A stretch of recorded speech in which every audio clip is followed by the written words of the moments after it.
Hello again everyone, welcome back. This video is going to be a little bit more of an opinion piece rather than a build guide. However, if you want to watch something, in the background you'll have a little bit of a display of my current build, which is Shattering Concoction Pathfinder that I currently started SSF softcore with.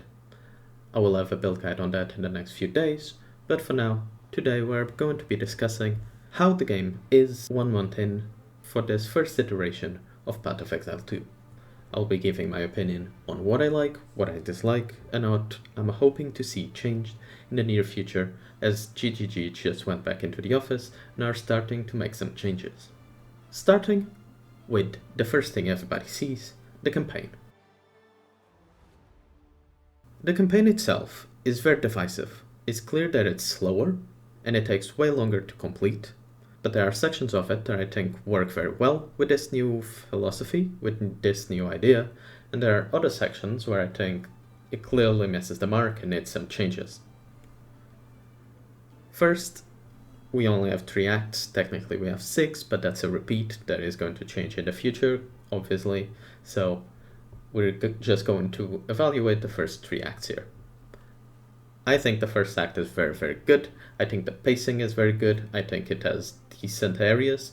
All of these areas have various mini-bosses that you can go kill for extra skill gems, for flasks, for support gems. If you explore a bit, you'll see there's a bunch of things that you can get that are out of the main path that will help you along your journey, which I love. I also think that the areas are beautiful, and overall the first section of the campaign, the first act, is in my opinion in a very good state and should, if anything, is not going to be touched, I think should be the first act, in my personal opinion. Moving on to the second act, I like the areas. I think it gets a little bit dragged out at the tail end when you split into 3 zones that you need to go to get the Orn to eventually go into the Dreadnought and kill the final boss. I think instead of 3, those could be just 2 different sections and cut one of the maps, and I think the pacing of it would be perfect. As it currently stands, I feel like it has 1 or 2 zones too much, and at the end it becomes a little bit dragged. That said, once again, I think the art department did a phenomenal job. I think all of the zones are very, very beautiful and are very, very fun to play through. Even the Dreadnought, even though mobs in there are kind of bullshit. And you could do with a couple more checkpoints, so you don't have to start from the beginning, but whatever. Act 3, once again, the art is beautiful. The pacing of Act 3 is by far the worst. It's horrendous. I don't know if this wasn't play tested, but Act 3 feels like 2 acts stuck together. It takes way too long, and it feels like it's ending at a certain point, which I will talk about in a second. But it starts really good. I like the jungle sections. The Chimera area I think is stunning visually. I love the color palette used on there. And throughout all of this, in my first playthrough, I'm enjoying it. I get to the section where you go into the pyramid with the big sun in the middle. I killed the boss there, and the platform rises, and then the portal opens. And in my mind, and I'm sure some of you felt the exact same thing, aha, this is the end of Act 3. We are now going to move on and start repeating the campaign because, early access, we don't have all the acts. So I take a break. I go and have some food. I go and stretch my legs, come back, go through the portal. And as it turns out, it is in fact not the end of Act 3. We're like halfway through. And on the other side, you have to play probably one of the longest zones in the game. And that whole section after takes like another 2 hours, maybe 3. Okay, that's generous. Maybe an hour and a half, really. But nevertheless, it takes ages. And I don't know, it feels like that whole build-up to opening the portal and all the characters are lined around that feels exactly like an end of act moment, so I was very confused. Third act has terrible pacing. They need to do something about it, because right now it's way too long, it takes way too much time. And I think it's the weakest of the 3 acts by miles. And I think if Act 4, 5, and 6 come out, and they're shorter than Act 3, then that absolutely destroys the pacing of the campaign. It feels very weird to me. But obviously we'll see that once those acts come out. But as it stands right now, Act 3 is way too long. The next thing I would like to talk about is the balancing in the game. And I don't mean the balancing between skills, I don't mean overtune ascendancies or underplay ascendancies. Numeric changes can happen at all times. These are just things that I want them to do something with for the sake of making the game feel better to play. Starting with, I think Act 1 and throughout the whole campaign really, we have a situation where you can't really match the level of the mobs. Currently, the game has been slowed down quite generously for the players. We have had our speed slowed, there's very little in terms of mobility skills. We have a roll that isn't really a mobility skill because it's slower than just walking. And overall, it's very, very slow.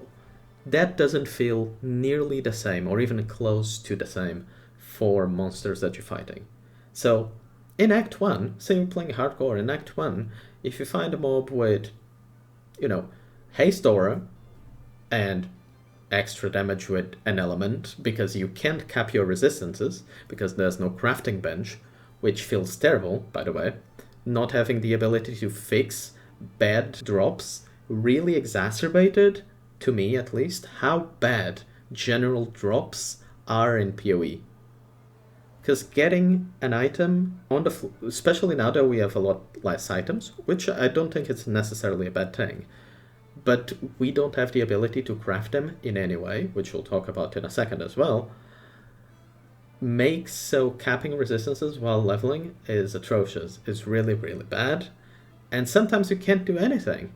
You either keep progressing and, tank that, which you can't obviously in a hardcore, or you stay behind and you farm the same boss for 50, maybe 100 kills until you are able to cap your res, which is equally painful. So yeah, I think they should really consider adding a version of the game or something in this version of the game that allows players to better have control over their early drops, to allow for a better, more consistent early game that can then taper off and lead to the end game where mods are more random, so to speak.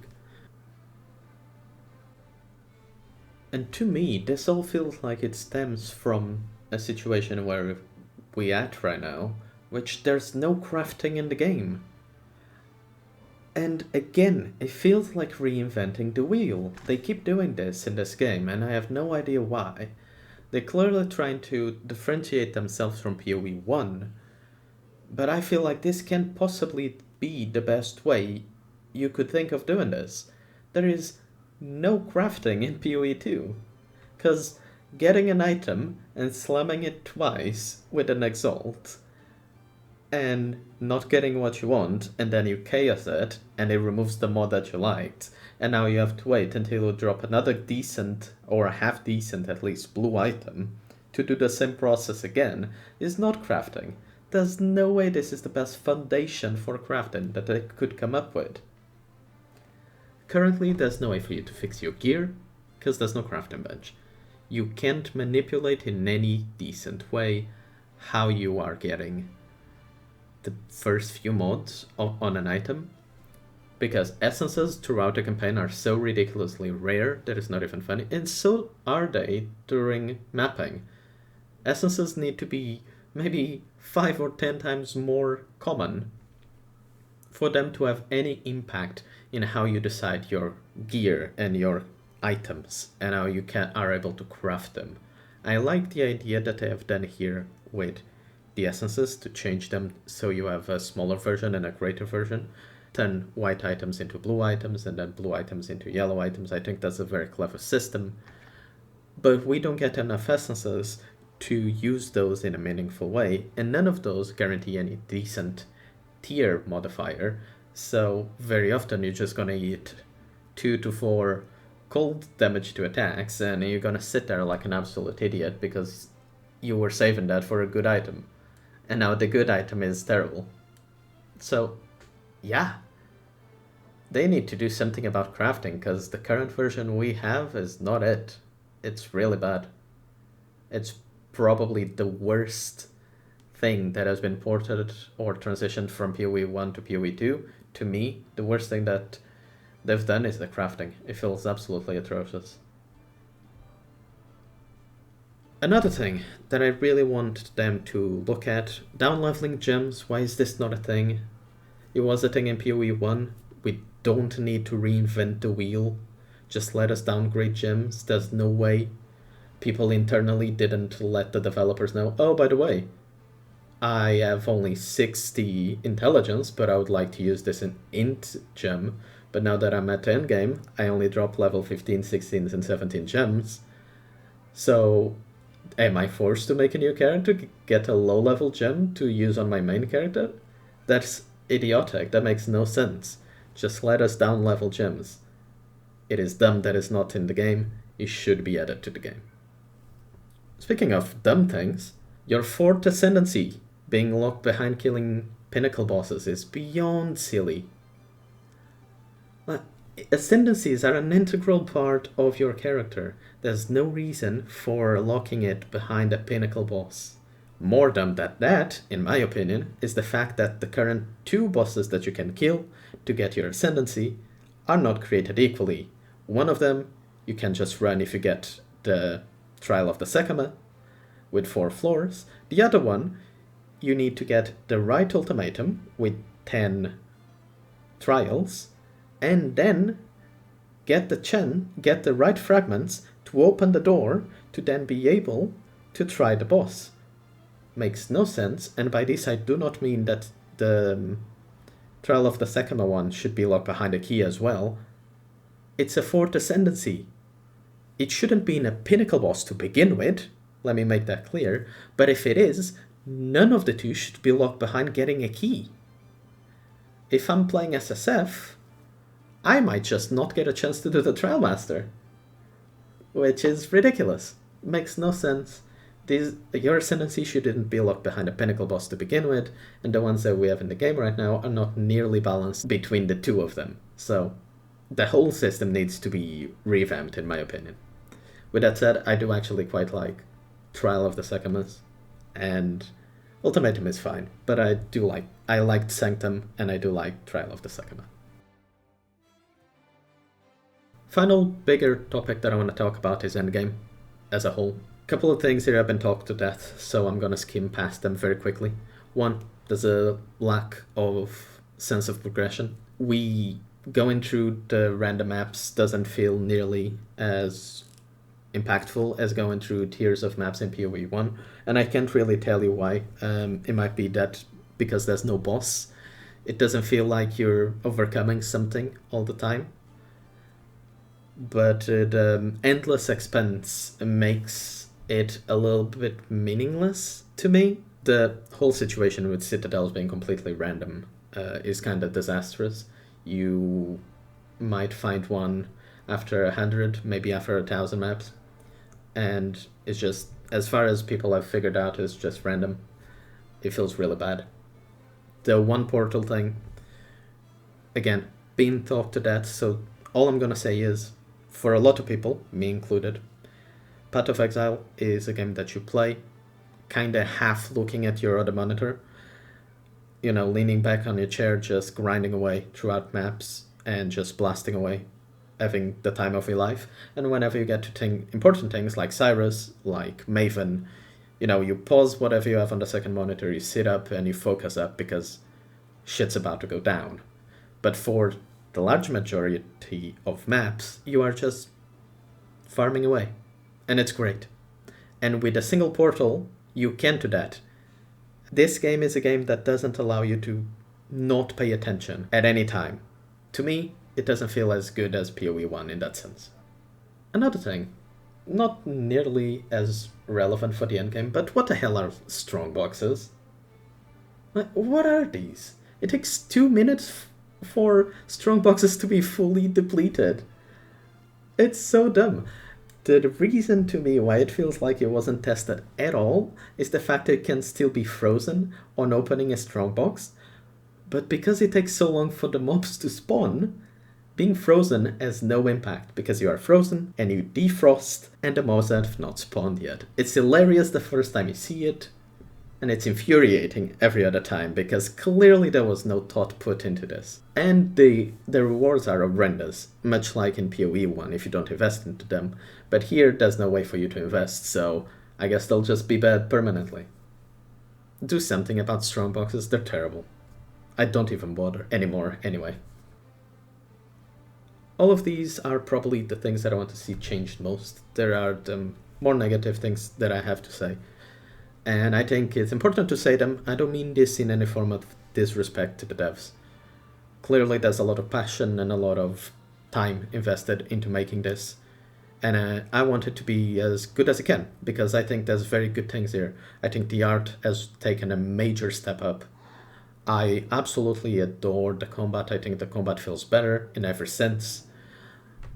The spells feel more interactive. They feel heavier. There's more impact. There's more response from them.